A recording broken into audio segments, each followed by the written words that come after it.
Okey, baik. Bismillahirrahmanirrahim. Assalamualaikum warahmatullahi wabarakatuh dan selamat pagi. Selamat datang. Ada berapa orang ni? Ada 13 orang dah ni.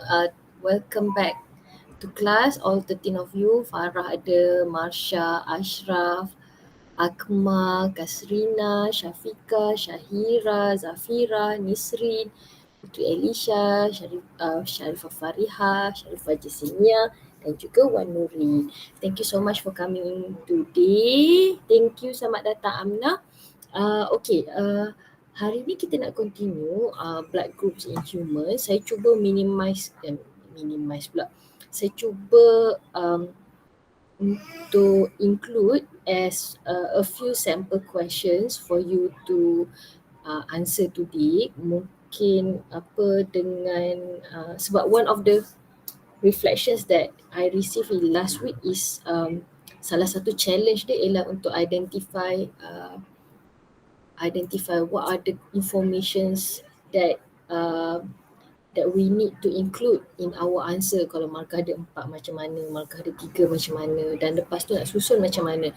So it's good that you are starting to take interest on how to write your answers better. So lepas ni kita akan cuba attempt untuk jawab at least 1 atau 2 soalan SPM format question so that your answering technique will be better lah. Okay, so kita hari ni nak tengok a topic that is very familiar to all of us sebab form 3 kita dah belajar hari tu, iaitu blood groups of humans.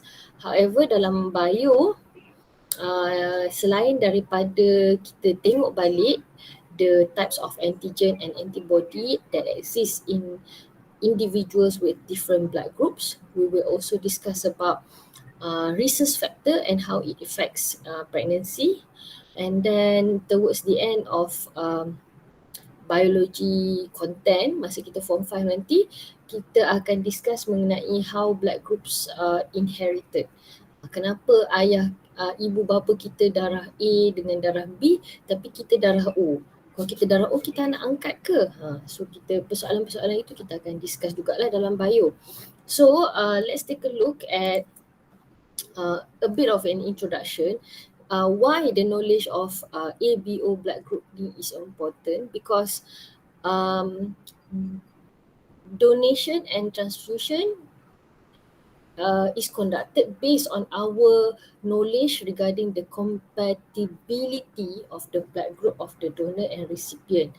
Jadi kita tahu bila kita nak bagi darah kepada recipient, inside the body of the recipient there are antibodies, and antibodies work specifically to specific types of antigen.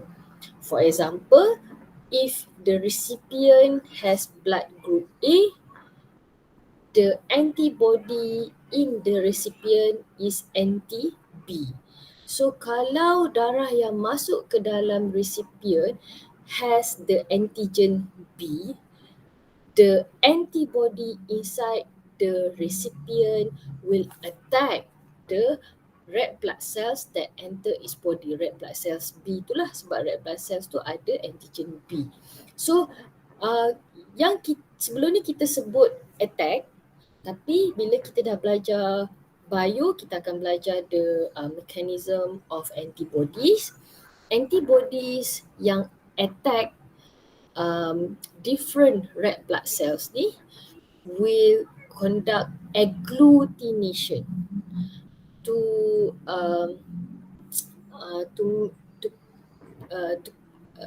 join all of these red blood cells together. Bila dia dah agglutinate, another white blood cell, macrophage, akan buat phagocytosis to destroy the agglutinated antigens atau agglutinated red blood cells lah.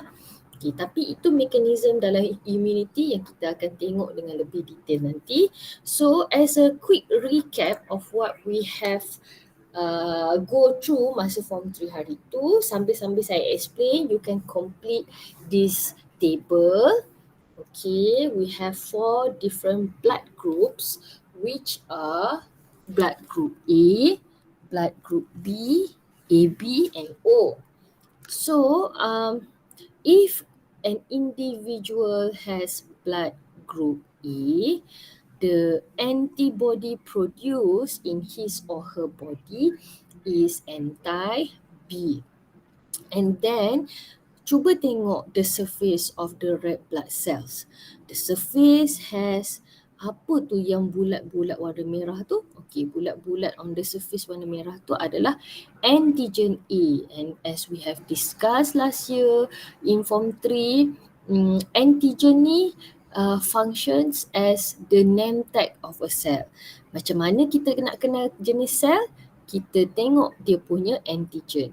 So if it has antigen A, so the red blood cell is A, is a A blood group lah.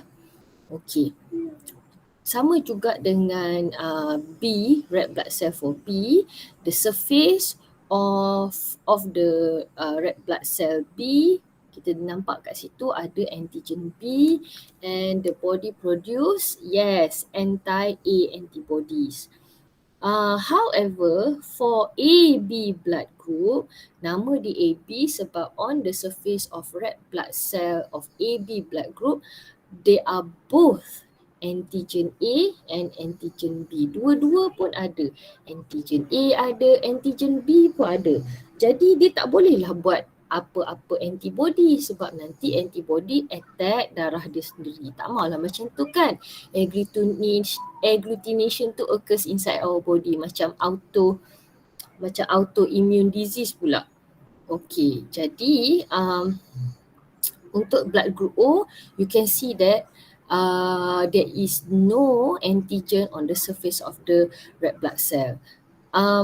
Sejarah dia ialah blood group O ni dia dikenali sebagai blood group null. Null in Deutsch, in German is zero. Kenapa zero? Sebab there are zero antigens, there is no antigens on the surface of the red blood cell. Sebab tu nama dia blood group null atau zero. So it makes better sense daripada kita tulis blood group O kan, tapi tak apalah, sejarah dah berlalu kan, benda dah berlaku.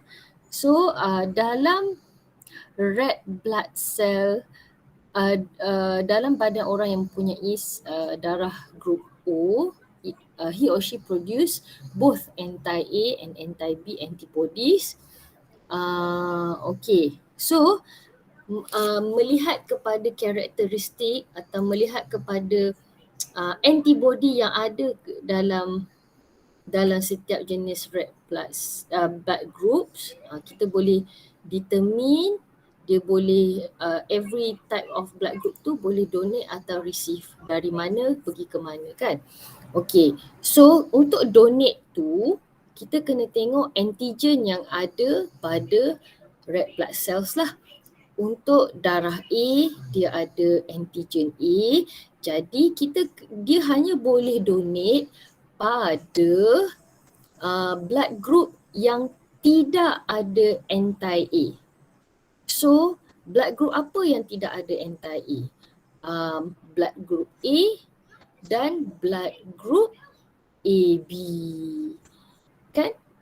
Blood group A dengan blood group AB. So,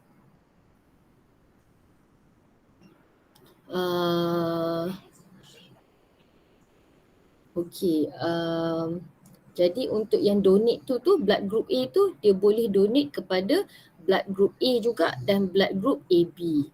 Dia boleh tak donate dekat blood group B? Tak boleh. Blood group A tidak boleh donate kepada blood group B. Sebab apa? Sebab dalam badan orang blood group B dia ada antibody anti-A. Nanti antibody tu attack blood group A kan. So kena betulkan ya, dia can donate to blood group A and blood group AB. Derma kepada siapa? Okey, cuba kita tengok pula blood group B. Okay, cuba tengok kejap ya. Untuk mereka yang tak sure, boleh tengok sampel jawapan yang saya tengah tunjuk dekat sini. Cumanya sampel jawapan ni yang saya tengah pamer dekat Google Meet ni donate to A and AB untuk group A ya, dia tersilap kat situ. Okey, kemudian untuk blood group B, dia hanya boleh donate kepada blood group B juga dan blood group AB. Kenapa? Sebab blood group B dengan blood group AB does not have anti-B antibodies. Tak ada antibody untuk attack antigen B. Manakala blood group AB can only donate to blood group AB because it has both antigen A and antigen B. Nak masuk dalam kumpulan darah A pun tak boleh sebab ada antibody B. Nak masuk dalam kumpulan B pun tak boleh sebab ada antibody A. Nak masuk dalam darah O pun lagilah tak boleh kan? Okey, manakala untuk kumpulan darah O, it can donate to all types of blood group because it does not have antigen. Bila dia tak ada antigen on the surface of the red blood cell, the antibodies cannot recognize ini nak attack dengan apa? Nak attack dengan anti-A ke nak attack dengan anti-B? Tak ada. Tak boleh nak identify. So, red blood cell O ni akan boleh diterima dalam badan lah because there is no antigen to identify it. Okay. So orang untuk receive pula darah group A boleh terima darah group A juga dan darah group O. Sama juga darah group B boleh terima darah group B dengan darah group O. AB, orang yang darah AB dia boleh terima all types of blood group because the individual does not produce any antibody specific to antigen A nor antigen B. But for blood group O, it can only receive, the group can only receive blood group O sahaja because blood group O, the individuals produce both antibody A and antibody B. Now, selain daripada antigen A and antigen B, sekejap ya, saya tengok dulu ada siapa lagi yang belum siap tak? Okey. Ya, saya screenshot juga satu for you to refer later.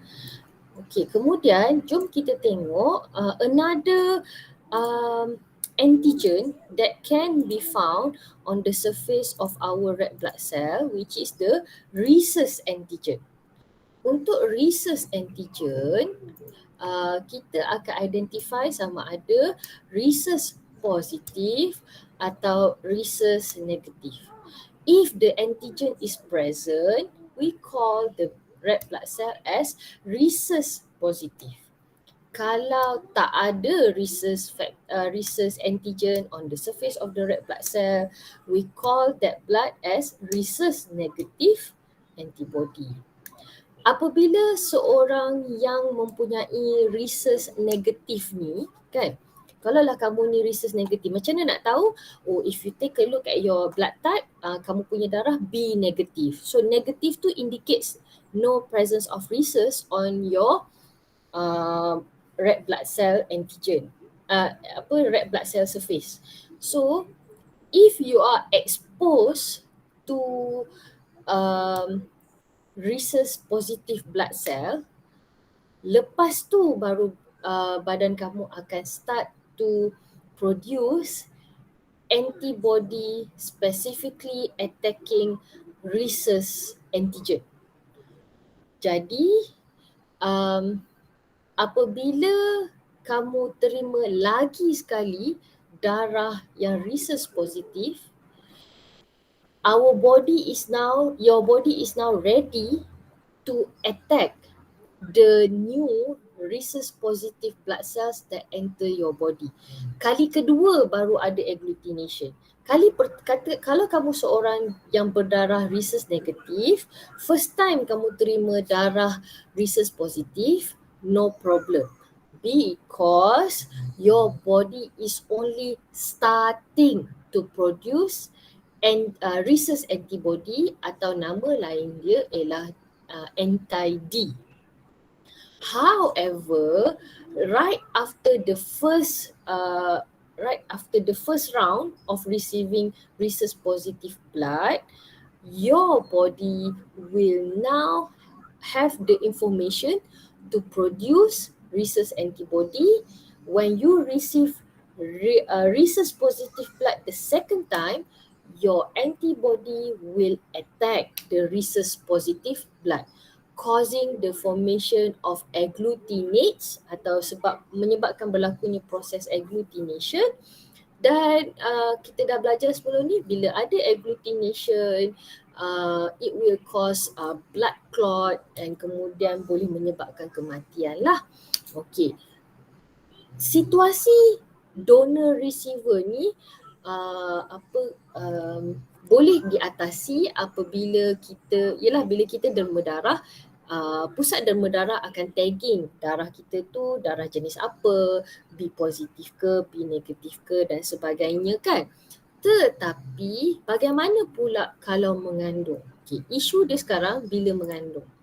Bila seorang perempuan yang rhesus negatif, tak kisahlah, kejap ya, saya tukar ni kepada draw function in case you want to take notes ya.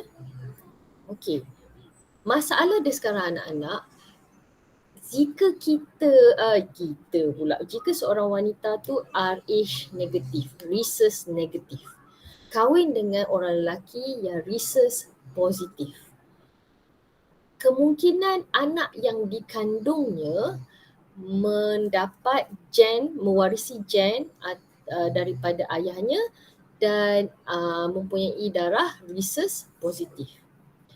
During the first pregnancy, semasa kita pregnant, the circulatory system of the fetus is separated.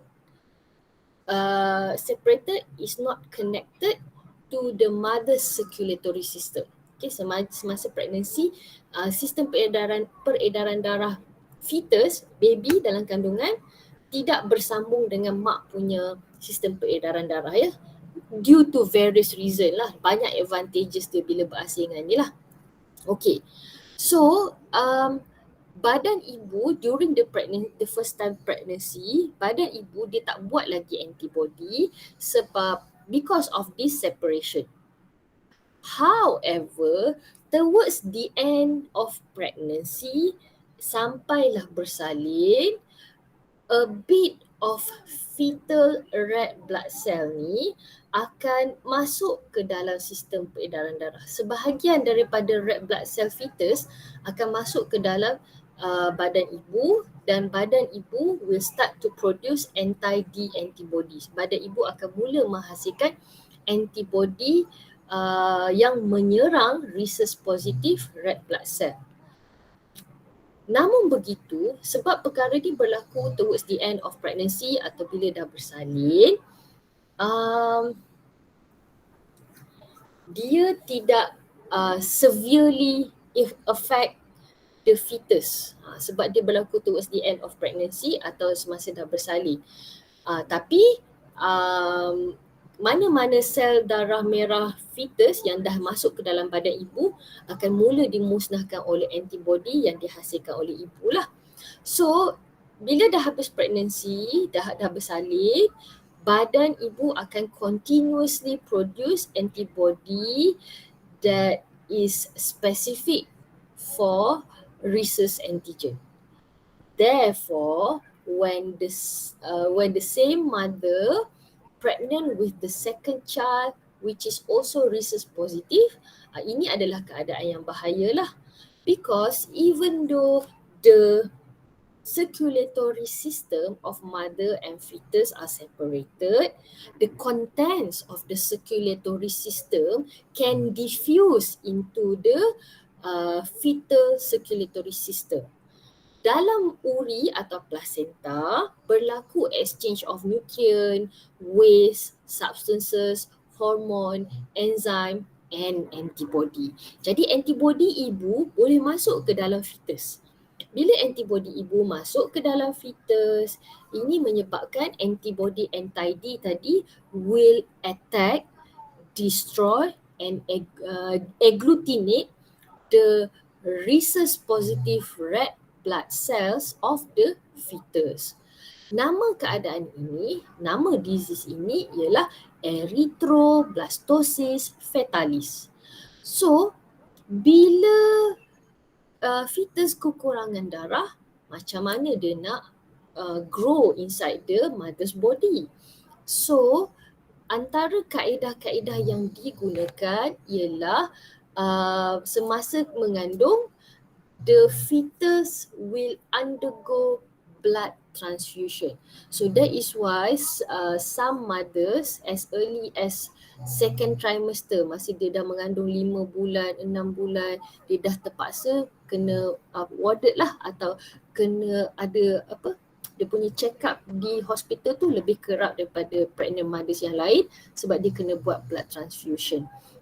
And kalau perkara ini tidak address, tidak diselesaikan, the lack of blood causing the lack of oxygen inside the fetus, so the baby will suffer anemia and also mental retardation. Sebab tak cukup oksigen, nak buat cellular respiration, nak buat various processes, various metabolism for growth of fetus kan.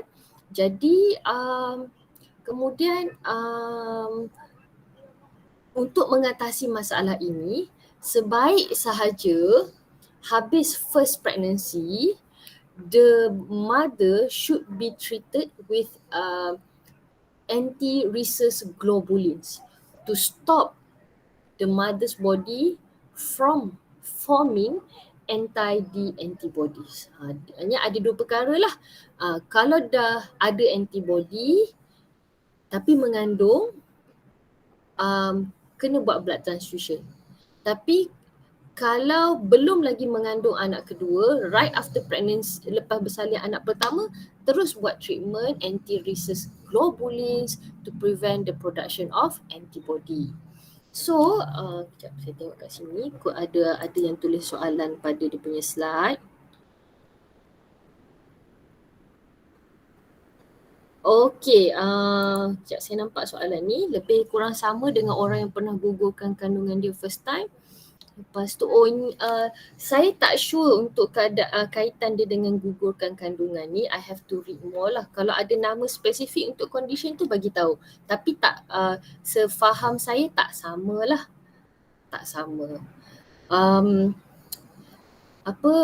I have known families that undergo this kind of conditions, tapi masa tu ialah masa early 70s, early 80s kan. Masa tu early 70s, early 80s orang tak tahu, mungkin orang-orang parents masa tu tak tahu keadaan ini. Jadi bila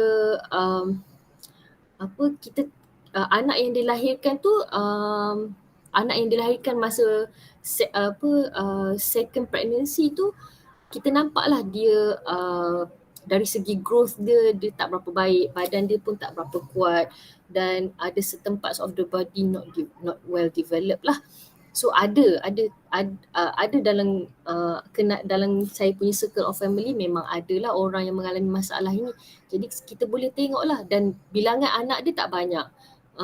Dia anak yang second pregnancy tu je yang survive. Anak yang first pregnancy tu tak survive because of various reason. Anak yang survive second pregnancy tu pula dia tak berapa kuat badan dia. Kemudian lepas tu dia dah tak ada anak dah. Dia banyak kali gugur.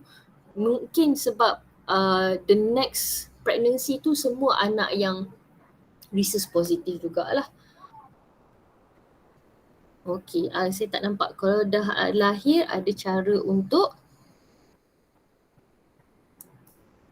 habiskan soalan tersebut. Ada lagi soalan tak? Sekejap, kalau nak tulis dekat messages pun boleh ya. Nanti saya tengok. Untuk prevent effect.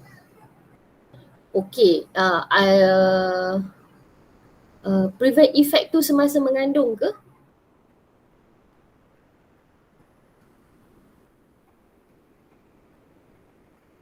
Sebab dekat saya ni dia punya dia update yang kamu type tu macam ada delay sikit. Oh, okey. So memang cara nak elak dia ialah buat blood transfusion lah. semasa mengandung tu buat fetal blood transfusion. Tu blood transfusion tu bukan buat kepada mak, buat kepada fetus. Okay, kena tukar blood dalam fetus tu. Kemudian kalau nak avoid terus, the best way ialah ambil anti-rhesus globulins tu lah, to stop the mother's body from time dalam perut. Yes, time dalam perut buat blood transfusion tu. Sebab itulah wanita-wanita yang mengalami keadaan ini dia memang kerap kena warded. Lepas tu ini pengalaman dari dalam kalangan family member saya sendirilah. Dia masa dia mengandung tu dia very weak, sampai selalu sangat kena drip sebab this condition really takes a toll on the mother's body lah. So tapi due to modern medicine memang alhamdulillah setakat ni dah kurang dah masalah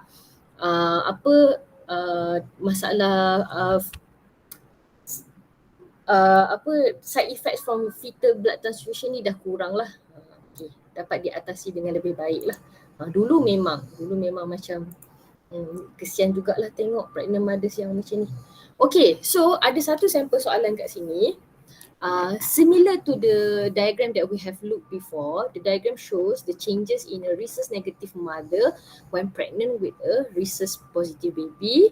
First child who is rhesus positive survived, but their second child who is also rhesus positive did not survive. Can you explain why the second child did not survive? Markah dia 3. Okay, can you explain why the second child cannot survive?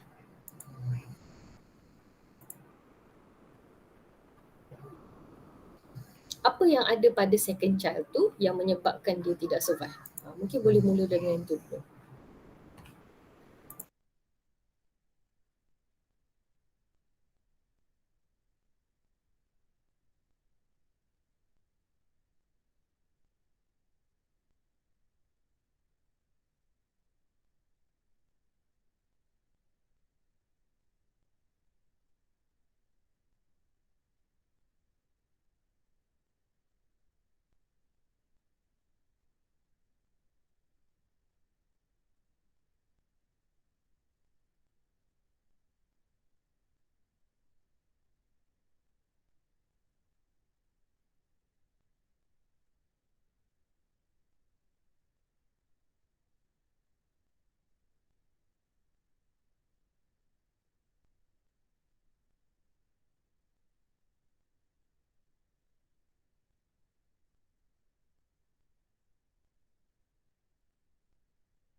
Okay, good job. You are on the right track ya. Okay, alhamdulillah. Bagus.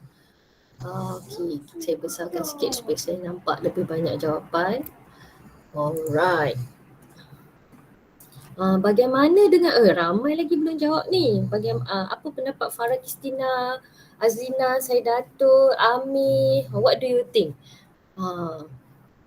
Dia terus bagi tahu ya, anti-D atau anti-D antibodies in the mother's blood cross the placenta.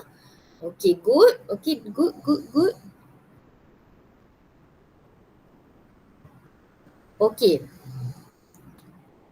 Okay, ramai yang terus mula dengan antibody D, anti-D from the mother diffuse across placenta to enters the fetus body and destroy the red blood cells of the fetus. Okay, itu adalah kira 2 poin yang berbeza lah, dah dapat 2 markah kat situ.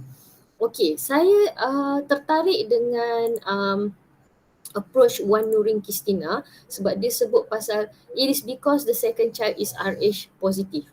Saya setuju dengan approach yang Wan Nurin Kristina guna, tetapi tambah sikit ya, Nurin sebut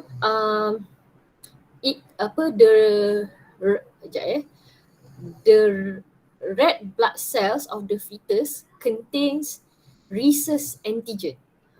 Sebab kalau Wan Nurin tulis the second child is Rh positif, itu dikira mengulang soalan sebab soalan dah sebut second child is Rh positif. Tapi how to make it as your own answer, menunjukkan kamu apply. Okay, untuk Wan Nurin Christina, ayat pertama tu tambah sikit, the red blood cells has rhesus antigen. The red blood cells have rhesus antigen. That will show that that is your own interpretation or your own application regarding the information, ya. Okay, the red blood cell has rhesus antigens. Good. Okay, so dah ada 3 poin kat situ, ya. Fetal red blood cell ada rhesus antigen. So when the antibodies from the mother move across placenta and enters the fetus, point number 2. Point number 3, the antibody will destroy the red blood cells in the baby's blood, in the fetus blood atau in the fetus circulatory system, mana-mana satulah. Okay, good. Dapat 3 marks dah kat situ. Okay, number 4, kalau kamu ingat dia punya condition tu kita panggil sebagai apa? Dia punya mechanism of antibody punya reaction tu ialah agglutination, kan? So selain dia kita kata antibodies destroy the red blood cells, the antibodies causes agglutination of red blood cells in the fetus. Okay, selain daripada destroy, kita juga boleh nyatakan the antibodies causes the red blood cells in the fetus to agglutinate, atau the antibodies causes agglutination of the red blood cell in the fetus atau in the baby.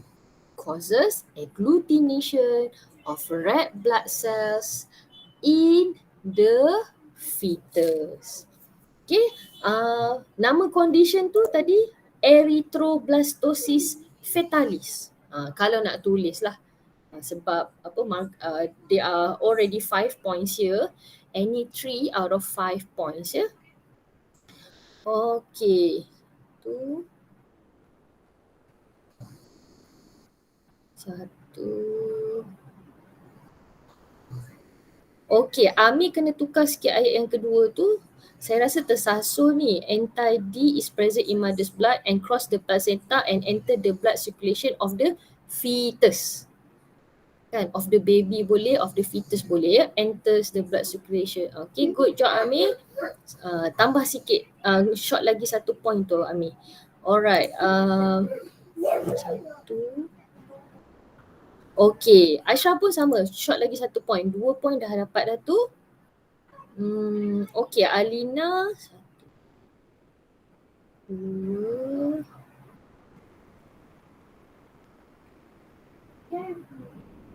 Boleh. Alina dapat 3. Okay, kejap ya.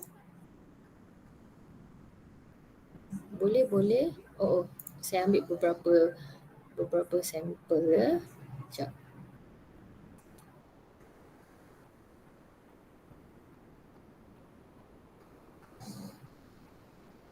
Okay. Few sampel ya. Alright, most of you boleh dapat dah ni 3. Okay. Yesenia punya dapat 3. Asrina pun dapat. Boleh dah 3. Oh, the child dies. Okay, boleh. Putri Dania boleh 3. Boleh 3. Siapa yang tak 3 ni saya akan address ya. Most of you dah dapat dah 3 Alright. Lain yang saya screenshot lain yang keluar. Alright ya. So dia punya essence ialah nombor 1, fetus tu ada antigen rhesus. Kemudian apabila antibody anti-D daripada ibu crosses the placenta, enters the baby punya circulatory system. Point number 2. Point number 3, antibody tu akan causes agglutination of the red blood cells, destroy the red blood cells, and nama keadaan tu ialah nama keadaan tu ialah erythroblastosis fetalis. Right ya, nama keadaan tu ialah erythroblastosis fetalis. Alright. Clear stars dulu. Kejap. Siapa punya ni? Okay, Amirul almost there. Okay, I have sekarang ni kita dekat slide 7. Saya tukar kepada student base. I think most of you boleh, ada 2-3 orang lagi tengah update jawapan dekat sini. Most of you can go to slide 8. Ada lagi satu soalan kat situ. Boleh terus pergi ke slide number 8 untuk mereka yang dah siap. Okay, Amirul Hakimi sikit lagi nak siap. Anti-D antibodies produced because sikit lagi Amirul boleh rujuk kepada dalam Telegram pun boleh, dekat skrin yang saya tunjuk dekat Google Meet pun boleh. Okay ya, sekejap ya, saya nak tengok satu-satu. Okay, sekejap.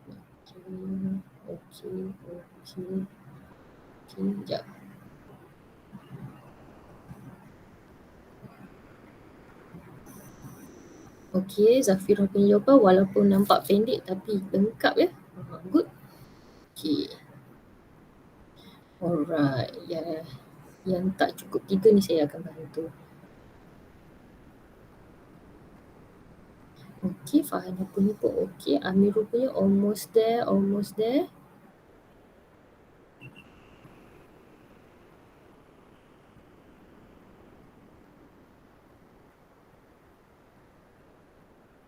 Okay.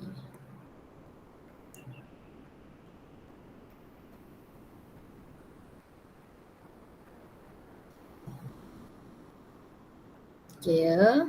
Sekejap saya tengok dekat slide 8 dulu. Okay. Dia kena bagi 2 suggestion kan? You have to give 2 suggestion ya untuk slide 8 tu. Okay, good. Almost there. Macam mana pula dengan Nisrin, Amna? Boleh pergi ke slide 8 untuk tengok apakah what do you suggest for to prevent the third child atau to ensure the third child survive. Okay.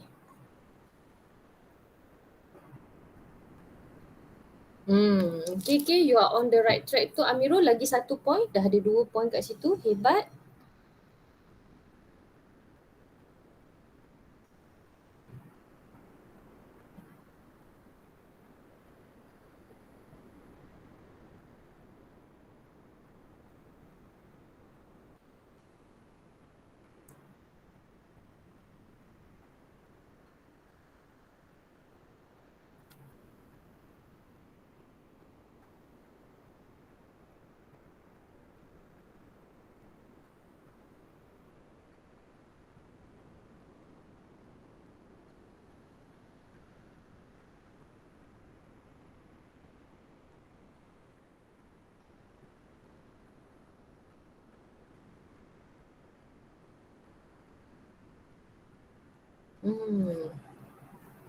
Begini. Oh, sangat warna-warni vocab Amirul, that is good. Nampak dia punya continuation tu. Teruskan Amirul, bagus. 1. Ya, saya bagi personal feedback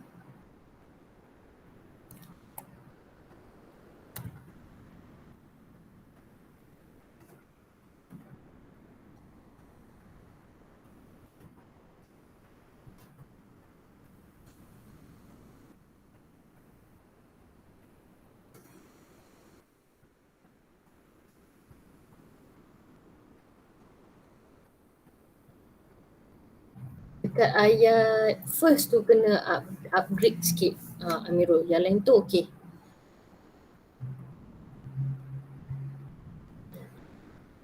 Okay, yang lain tu semua okay. Saya yakin Aminu sekarang nak tulis erythroblastosis fetalis kan. Okay, next kita akan tengok a few, nak kata apa ya, beberapa common sense yang perlu dibincangkan lah untuk memelihara kita punya circulatory system. If you want to go there, please do. Kalau kamu dah siap slide 8, boleh je pergi ke slide 9, 10, 11 nak tengok kan. Silakan. No worries. Boleh.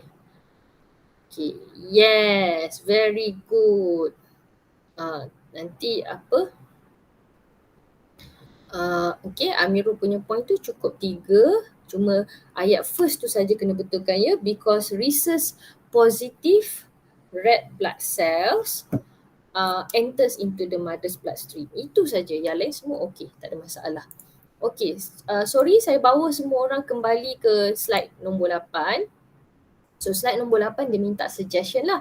So mainly ada 2 suggestion. Pertama ialah untuk ambil injection of anti-rhesus globulins, dan number 2 ialah buat fetal blood transfusion.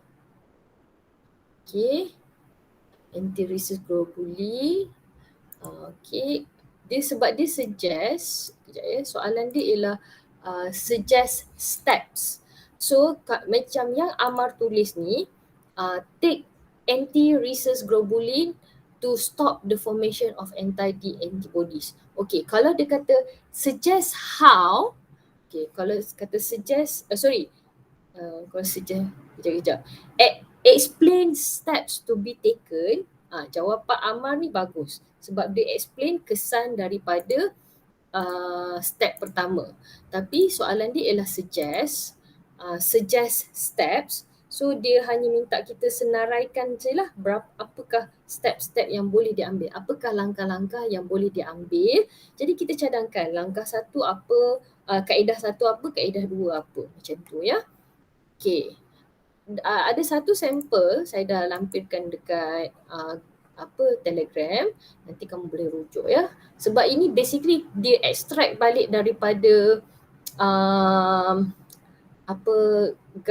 diagram pregnancy and the rhesus factor tadi ya. Minta maaf, saya nak pergi ke part yang seterusnya, iaitu pasal kesihatan ni.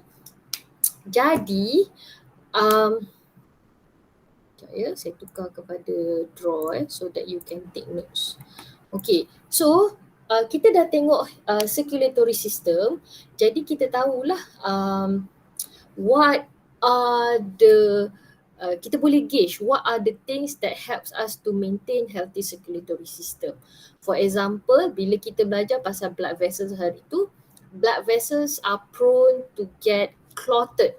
Dia ada blood clot dekat situ. So antara perkara-perkara yang boleh menyebabkan formation of blood clot juga adalah disebabkan kita punya salur darah tu ada cholesterol plaque atau calcium plaque that narrows the lumen of our artery or blood vessels.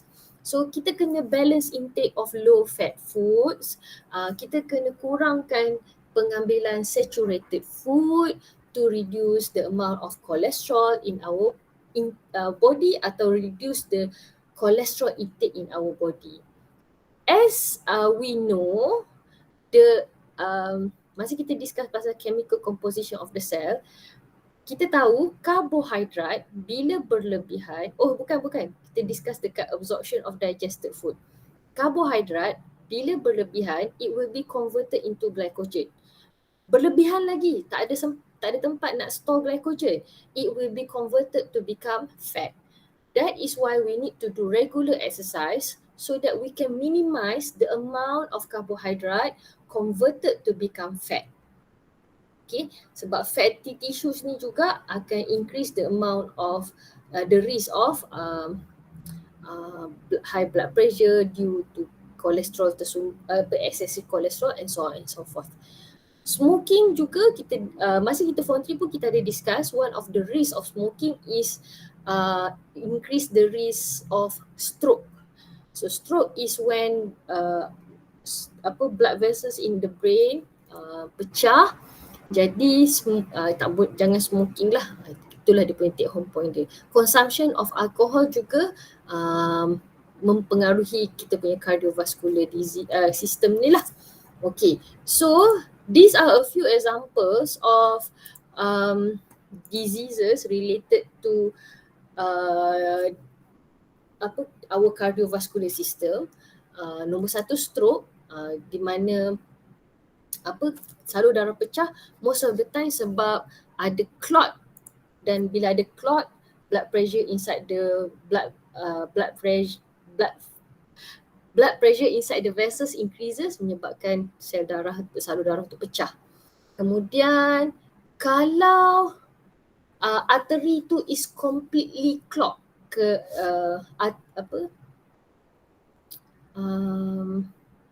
kejap ya.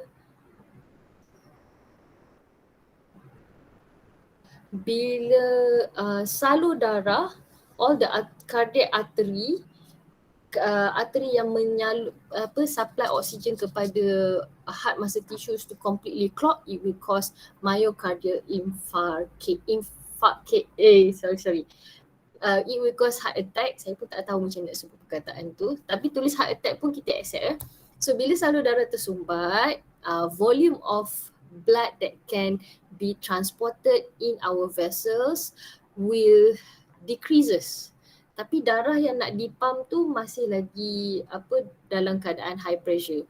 So isi padu rendah menyebabkan pressure meningkat, so it will cause high blood pressure lah, because the restriction of blood flows. So hypertension ni dia punya subsequent effects adalah stroke. Stroke is one selain daripada disebabkan oleh blockage, sebab high blood pressure jugalah. Okey, apa beza arteriosclerosis dengan tulis dulu, habiskan jawapan untuk soalan tu. Arteriosclerosis dengan atherosclerosis, dua-dua sklerosis tu adalah disebabkan oleh formation of plaque on the surface of artery wall. However, untuk arteriosclerosis, plaque tu is formed by excessive calcium deposited on the wall. Tapi kalau atero yang deposited tu adalah kolesterol. So dia punya plaque tu sumber yang berbeza lah. Satu kalsium, satu lagi kolesterol ya. So however, the subsequent effects are the same. When there is a formation of plaque on the wall of artery, kita punya lumen atau salur arteri tu jadi lagi sempit dan menyebabkan kita punya salur darah tu kurang elasticity. Kenapa kita sebut elasticity for blood vessels?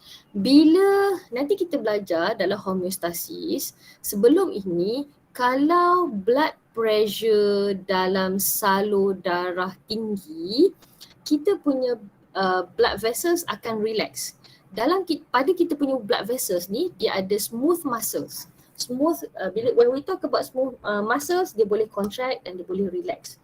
So kalau kita punya tekanan darah tinggi, the muscles on our blood vessels akan relax. Jadi the lumen of the blood vessels will become wider. So pressure pun decrease. Tetapi kalau blood pressure dalam darah kita rendah, the smooth muscle of our blood vessel will contract, causing the lumen to become narrower. Jadi bila salur darah tu jadi sempit, tekanan darah pun menaik. So when there is a formation of plaque on the surface of artery, dia jadi kuranglah elasticity tu, kuranglah ability untuk blood vessel wall to contract and relax efficiently.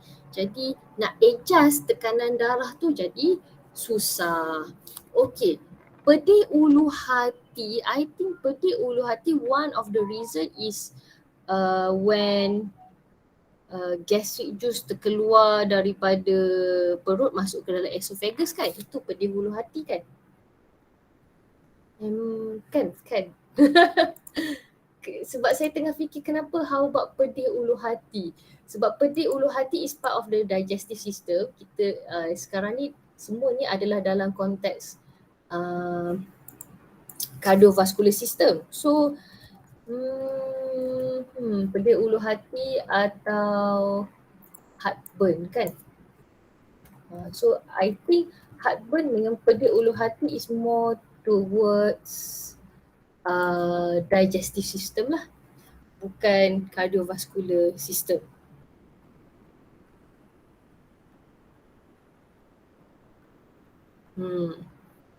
Okay, adakah saya menjawab soalan? Belum okay. So pedih ulu hati tu ialah heartburn caused by apa tadi? A bit of gastric juice masuk ke dalam kita punya esophagus. So both of these hati, the liver, bukan the liver sebenarnya. Both of the organs involved here, stomach and esophagus, are a part of digestive system lah, bukan a part of circulatory system. So dia bukan dalam kumpulan ni. Ini semua kumpulan-kumpulan yang penyakit tu sama ada dekat blood vessel atau dekat jantung. Sebab tu nama dia cardiovascular disease. Cardio, jantung, vascular means vessel. Okay. Okay. So last kali saya nak tunjukkan dekat sini ialah formation of tissue fluid in our body. Sebelum ni kita belajar circulatory system kita is a closed circulatory system, meaning the substances carried by the blood will diffuse out of the blood, tapi the blood itself, red blood cell, red blood cell, platelet dan beberapa protein yang besar dalam darah, dia tak keluar lah. The blood does not go out of the vessels macam dalam insect, tetapi the substances carried by the blood will diffuse out of the blood vessels. Itu yang kita belajar sebelum ni. Sekarang ni kita nak tengok once the substances keluar daripada blood vessels, apa yang dia buat? Okay. So kita nak tengok dekat sini ya, formation of tissue fluid. So dekat sini, dekat slide ni kamu boleh tulis-tulis, conteng-conteng. So maklumat yang saya bagi untuk slide ni, ada beberapa maklumat yang tak ada dalam kita punya syllabus. I just want to make more sense about discussing this lah. For example, kita dah belajar sebelum ni, salur darah kita ada 3 jenis, iaitu artery, capillary and vein. Artery ni dia akan pecah kepada cabang-cabang kecil. Artery will form smaller branches of artery called arterial. Arterial ni bersambung dengan capillary, dan capillary juga bersambung dengan the smaller branches of the vein called venule. So kita tahu sekarang ni antara artery dengan vein tu tengah-tengah dia ada capillary. Okay, itu nombor 1. Nombor 2, kita dah discuss sebelum ni, the blood pressure in the artery is highest, and then the lowest blood pressure is in the vein, kan? Okay, itu yang kita dah discuss dulu, nombor 2. Nombor 3, because of this difference in blood pressure, darah sentiasa mengalir from the artery towards the vein. Dia dah ada dia punya pressure gradient dekat situ. Now, kita nak tengok dekat sini macam mana pengetahuan yang kita compare blood vessels hari tu, kita nak apply dekat sini. Okay, ya. Bila kita tengok bila kita tengok pasal blood pressure lagi sekali tadi, kejap ya. I wanted to share my screen. Okay, let's see here macam mana nak buat ya. Hari ni ada banyak slide kena draw ya. Okay, saya share saya punya screen sekejap, show responses. Alright. Okay, so anak-anak ada satu lagi yang kita boleh tengok bila kita buat further reading pasal pressure inside the artery ni, kita akan tahu bahawa at the arterial end of the capillary, pada sebelah kiri ni, blood vessel dia mempunyai pressure sebanyak 35 mm mercury. Okay, pressure dia sebanyak 35 mm mercury. Dan pressure, manakala pressure dekat venous end ni ialah 15 mm mercury. So apa signifikan dia perbezaan pressure ini? So bila the hydrostatic pressure atau pressure inside the blood vessels at the arterial end is higher, it will force substances macam water, gases dan apa-apa yang larut dalam water lah, diffuse out of the blood capillary. Substances saja keluar. Red blood cell, protein-protein untuk blood clotting tu dia tak keluar lah, because they are large in size, so they are not small enough to diffuse out of the capillary.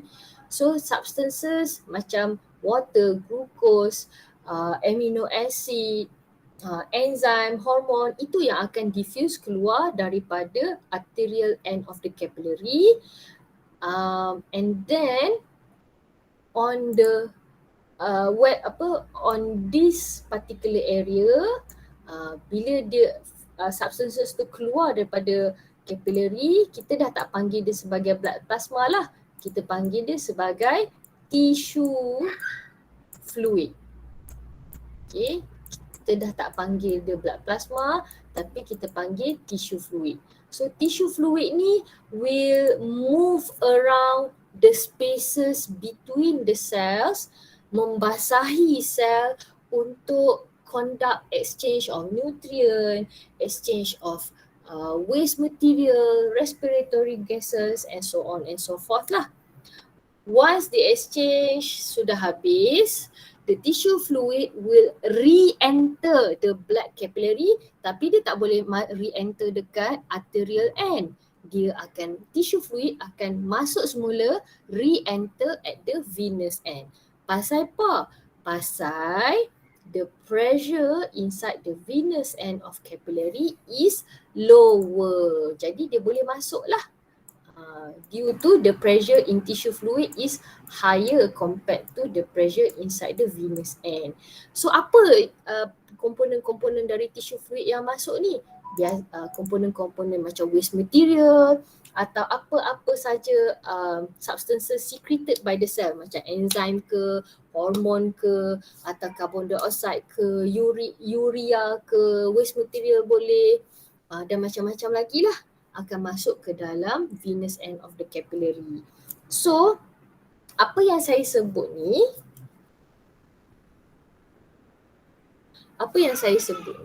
semuanya ada pada slide yang ke-16, dia punya step by step ya.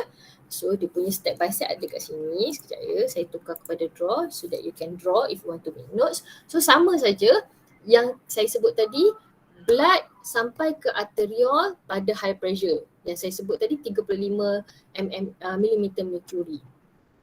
And then this pressure causes the contents of blood plasma to diffuse out of the blood capillaries, masuk ke dalam spaces between the cell, kita panggil sebagai intercellular space. So bila dia dah masuk intercellular space, kita dah panggil fluid tu sebagai tissue fluid ya. Okey, kemudian tissue fluid pun conduct lah exchange of substances and materials and will re-enter the blood vessels at the venous end, dekat hujung yang dekat dengan vein, venule, nama structure tu venule, ada tak label kat situ? Tak ada pula. Okay, kalau kita tengok diagram, tissue fluid akan masuk balik pada bahagian yang warna biru lah dekat capillary tu, sebab the pressure is lower at that side. So during this process, blood plasma, komponen blood plasma yang tidak keluar dari capillary adalah seperti red blood cell, erythrocyte, platelet and plasma protein, because they are too big to diffuse out of the blood capillaries. Okay, so as a closing activity for our class for today, I would like to give you one more question. So we have take a look at the formation of tissue fluid. Can you state 3 differences between blood plasma and tissue fluid? Bila kita state differences, bila dia kata state differences saja kan, senaraikan saja. Kalau soalan state 3 differences ni, it can be in 2 forms. Kalau dia bagi dalam bahagian A, kalau soalan ni dalam bahagian A, lepas tu dia buat ada apa garis-garis tu kan. So dia expect jawapan kamu adalah dalam bentuk ayat. Kalau dia bagi soalan ni, lepas tu dia buat ruang kosong kat bawah. So you are encouraged to present your answer in table form. Kalau soalan ni berada di bahagian B dengan bahagian C, you are encouraged to do this in table form lah. Nak tulis dalam bentuk ayat pun boleh. Okay, so bila kita nak buat differences ni, it can be differences in location, differences in function, differences in content atau differences in structure. Sebab dia tak specify kan, dia tak specify dia nak difference dalam konteks apa. So mana-mana difference pun boleh. Difference in colour ke, difference in content ke, difference in function ke, location ke pun boleh. Okay, silakan.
Alright.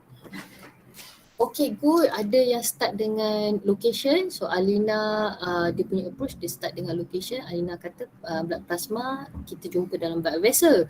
Tapi tissue fluid dekat interstitial spaces. Betul. Okay, bercakap pasal interstitial spaces, if you take a look at different references, Ada juga references yang refer to the tissue fluid as interstitial fluid sebab dia berada dalam interstitial spaces.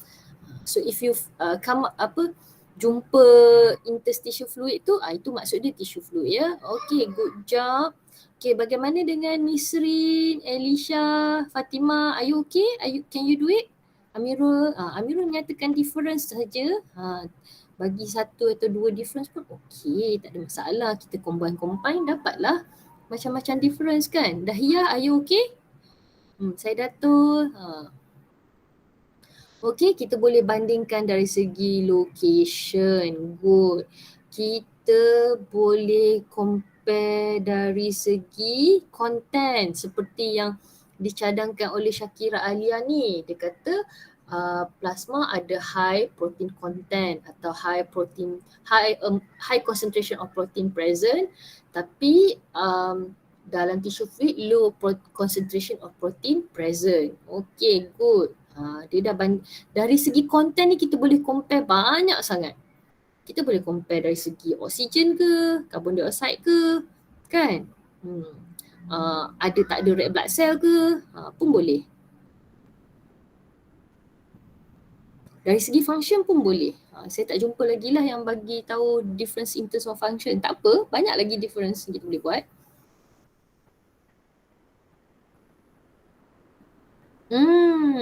Okay. Farhana dicadangkan dari segi blood cells. Very good. Dalam blood plasma ada blood cells macam white blood cell, red blood cell, platelet. Tapi tissue fluid does not have blood cells. Very good Farhana, good job. Okay, mari kita tengok. Alright.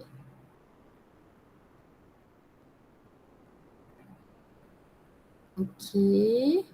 So antara idea yang saya boleh dapat atau nampak daripada jawapan kamu ni ialah nombor 1, location. So blood plasma found in the blood vessel, tissue fluid found in the interstitial space. 1. Nombor 2. Okay.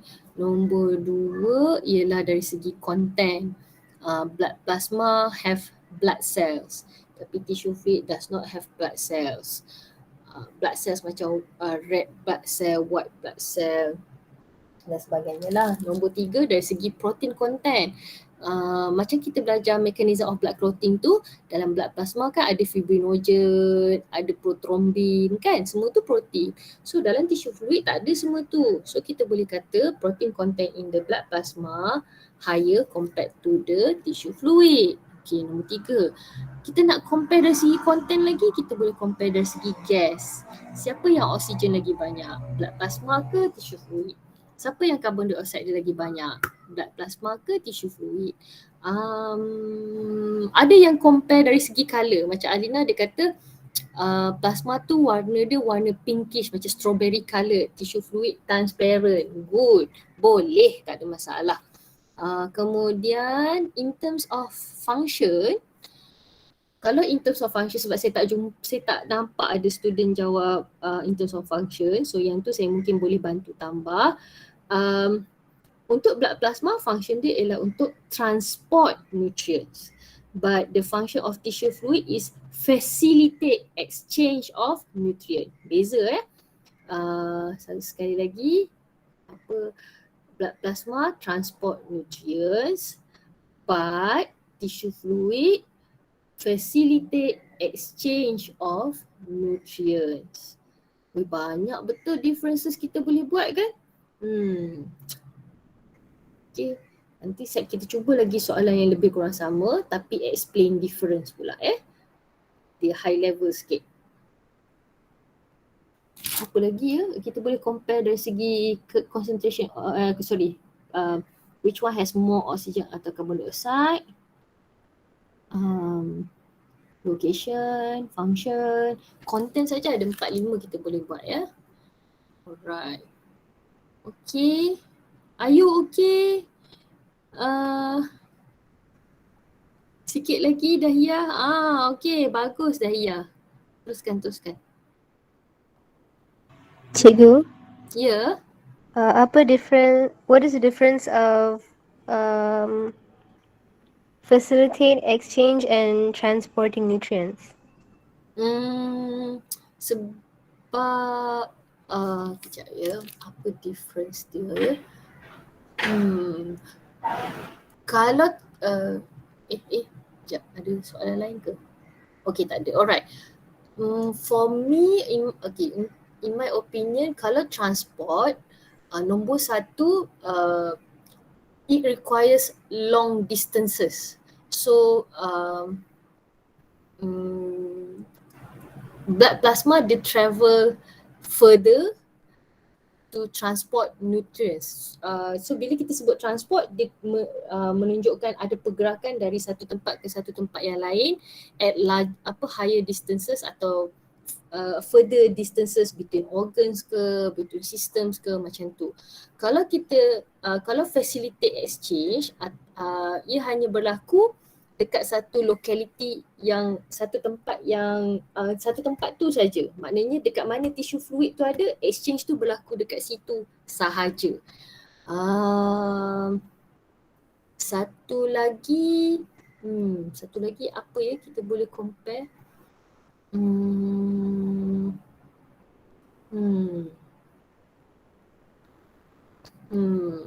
Setakat ni saya boleh fikirkan yang itulah. In terms of distances, dia berbeza dari segi distances.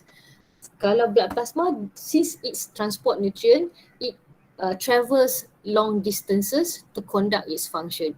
Tapi untuk facilitate exchange, it does, since the tissue fluid is already surrounding the various cells in our body, it facilitate exchange at shorter distances sajalah. Macam tu. Saya fikir setakat ini itu cara nak explain lah beza antara facility exchange dengan transport. Adakah membantu untuk memahami dengan lebih baik, Farhana? Yeah, it did. Thank you, teacher. Okay, sama-sama. Okay, Alhamdulillah, so many ideas over here. Okay, saya bantu summarizekan differences yang saya baca kat sini ya. Pertama, saya nampak idea daripada anak-anak 4 Aurora ni ialah difference in terms of location, blood plasma dalam blood vessel, tissue fluid dekat intercellular spaces. Kedua, in terms of function, blood plasma function dia transport nutrient, tapi tissue fluid untuk facilitate exchange. Nombor 3, differences in colour. Plasma is straw coloured, tissue fluid is transparent. Number 4, 5, 6, 7 semuanya in terms of content. Misalnya, blood plasma ada blood cells, tapi tissue fluid tak ada blood cells. Blood plasma ada high protein content, tissue fluid low protein content. Blood plasma have higher amount atau higher number of oxygen. Tissue fluid has lower number of oxygen.